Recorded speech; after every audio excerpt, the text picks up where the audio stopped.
Okie dokie, now we're at the tough part. So I have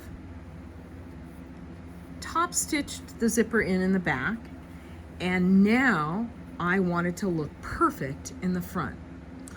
And so there's a couple of different things that I do. The first thing is that I flatten out the zipper gently so there's no rolls. I want it to be flat at the bottom. I don't want the jacket to pull up. So I'm going to give it just a little bit of a love here. I want the edge of this next to the teeth, and I'm going to put a clip in there. Then I'm going to go up to the collar. And by the way, I always start, when I start top stitching a zipper in, I always start from the end that's going to be the bottom of the jacket, so that this side is easy to do compared to the other side where it has to match. And so this is the easiest one. And as I stitch this, I'm going to pull, this is called a bayonet or a pin. I'm going to pull this out so that it's even with the teeth, so that when the fellow who gets this jacket goes to put it on, he doesn't have to fight for the pin inside of the leather. I want it to poke out just enough so he can easily zip this up. So I've attached a clip. This is flat. Now I'm going to go to the top, which is, I haven't cut off yet. I probably have one more tooth.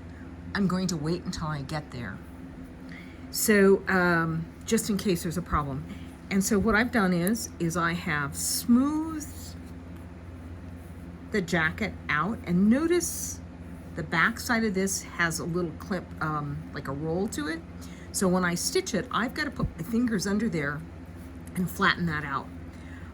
So I'm going to come down here so that the zipper is flat to where there is a horizontal seam, because those have to match across the front of the jacket. I'm going to put another clippy-do in there. Now then, I have got the remainder of the front of the jacket.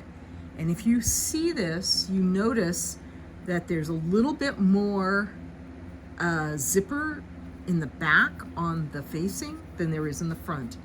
And so I'm going to, these are the two horizontal lines that I have to worry about. That's where my clips are. And then I'm going to stretch this out and gently put a clip in the middle. And what that does is that it evens the zipper, the extra zipper out between the top and the bottom. And I'm using my hands to flatten this out and make it pretty. Then I'm going to do this side the same way. And you've got just a little bit more. So what I'm going to do is, and again, normally when they make a jacket, they put the expensive leather on the outside and the bits and pieces on the inside, which is why this probably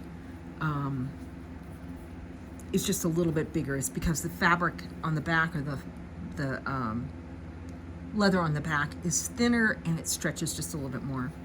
So anyway, I'm going to kind of work a few teeth in, do another clip, work a few teeth in, put another clip on. Now I'm going to test drive over here. That looks pretty good.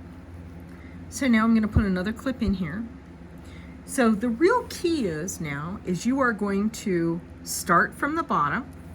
You are going to start at this top stitch line here, and I usually go a couple of stitches this way, and I back stitch over here where it's not going to show as much, put my needle in and turn it here.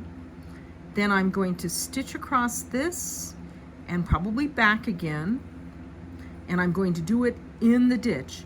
Because this is leather, I'm more worried about it, what I call notebook tearing. So instead of going the whole length of this pin, which is what I would normally do on a ski jacket, I'm going to come up into the center of it, backstitch 2 stitches and go on. I am not going to take my clippy-doos out until I get to them.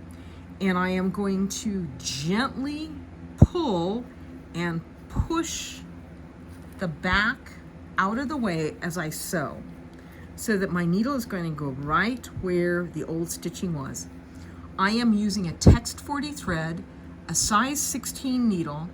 If you're on a home machine, you may have to use an 18, but I use a 16 because it makes a smaller hole, text 40 because it makes a smaller hole, and it will bury itself into this old stitch line. And I use a longer stitch, so I use fewer stitches on here, which means that it has less of a chance to rip the leather. That's it. I'm going to do this, and I'm always concerned about having you watch me make the paint dry. And then I'm going to come up to here, and I am going to zip the other side onto this zipper and make the top match along the seam where the collar is and where the top stop is. And then I'm going to cut off the remaining 1 or 2 teeth and put the top stop back on, and then sew up to here, back stitch, and then top stitch into this seam allowance along the collar.